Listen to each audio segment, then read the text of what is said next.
What's up guys, Roscoe the Realtor here, your realtor for anything you need real estate wise in the South Jersey area, whether it be Burlington County, Camden County, Gloucester County, even all the way down to the shore. All right, I got you covered.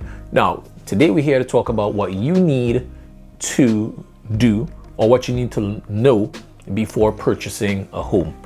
I got my notes right here, so that way I'm not rambling on and picking up too much of you guys' time, because I can do that. All right, the first thing you need to do is you need to find a realtor. All right, well, you don't need to find a realtor because I found you. All right, so anything you need, give me a holler. All right, contacts listed below.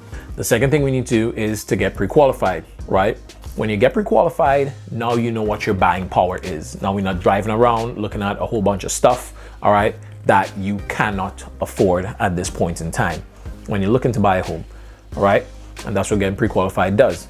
Also, what getting pre-qualified does, it lets you know what your monthly payments are, all right? So it lets you know what you can afford comfortably out of pocket, all right? Because I don't think you're just gonna be wanting to dump all your money into mortgage, right? Or into a mortgage and not have the ability to travel, see other things, to go out, eat, right? So getting pre-qualified lets you know that, all right? Too often, some people look at the sticker price of the house and they don't look at the monthly payments that they have to pay that, all right? So make sure that we're not one of these people looking at just the sticker price of the home instead of the monthly payment, right? The only time looking at the sticker price of the home should really matter is if you're buying a home cash, right? So tip right there, keep that in mind. The third thing we need to do is we need to know what we need, right? A single man isn't going to need a 3-bedroom, 2.5 bathroom house, all right? And a family with kids, they're not gonna be needing a 1-bedroom, 1-bath house, right? So knowing what you need is key to help you and your realtor lock in on finding you that home as fast as possible, all right? Step number 4, after we found what we need, all right, and it matches our wants, right, then we need to put in an offer, all right? To put in this offer, you would need your proof of funds, which is your pre-approval letter, all right?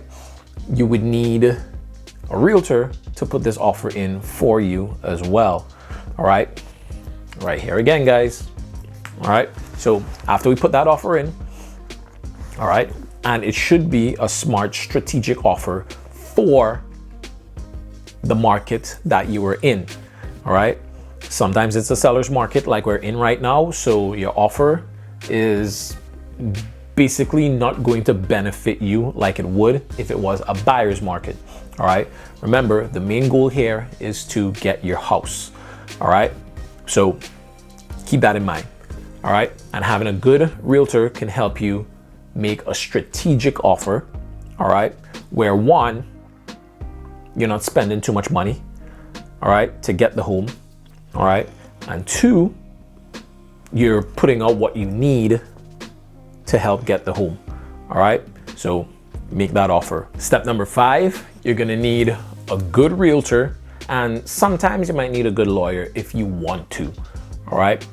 But after you've signed the purchase and sales agreement, your realtor is going to walk through the steps with you of the purchase and sales agreement, because it is a pretty extensive piece of document, all right? It's pretty easy to understand when you break it down in layman terms, but it's extensive, right? So we sign that purchase and sales agreement. Step number 6.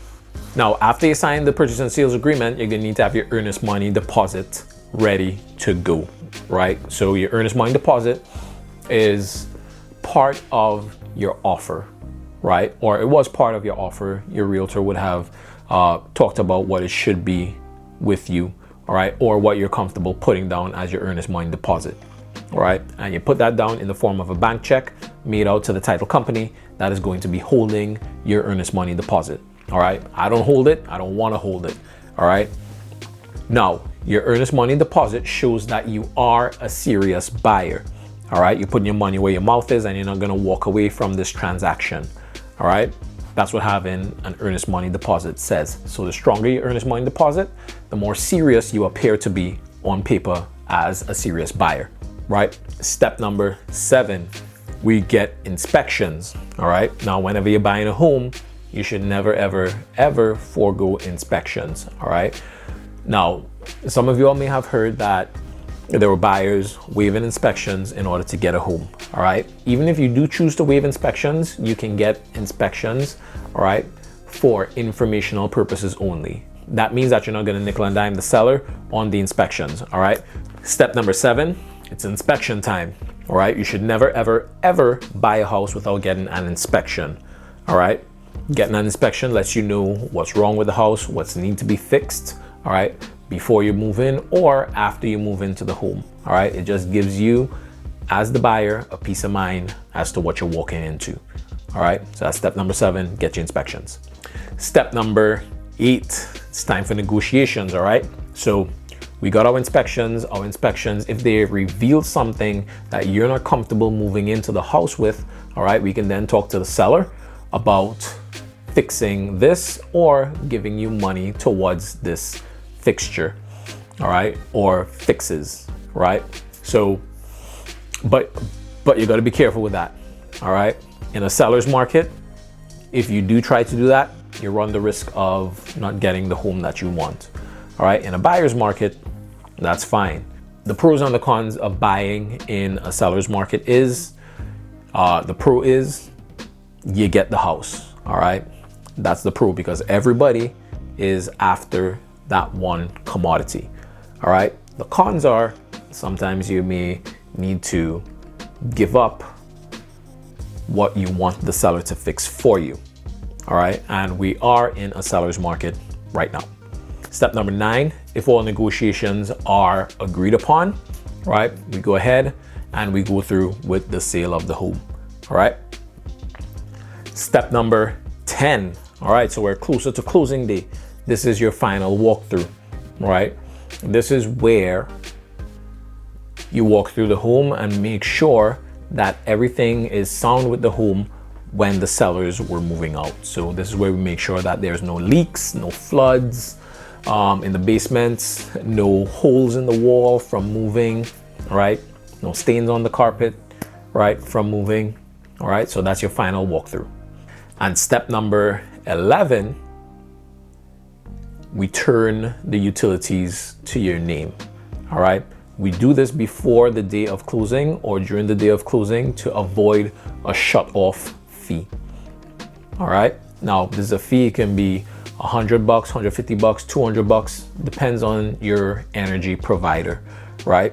So when the seller sells the house, right, the utilities no longer need to be in their name, the gas, the water, right? So they're gonna let the utility companies know that they're no longer living here, and then we have that window of time to switch over everything into your name as the buyer. Now, I hope this video was helpful as to let you know what you need to do when buying a home, all right? If it is, and you are thinking about buying a home, contact is listed below, or if you know anyone looking to buy a home, share this video with them, all right? Stay safe, take it easy, talk to you guys later. Peace.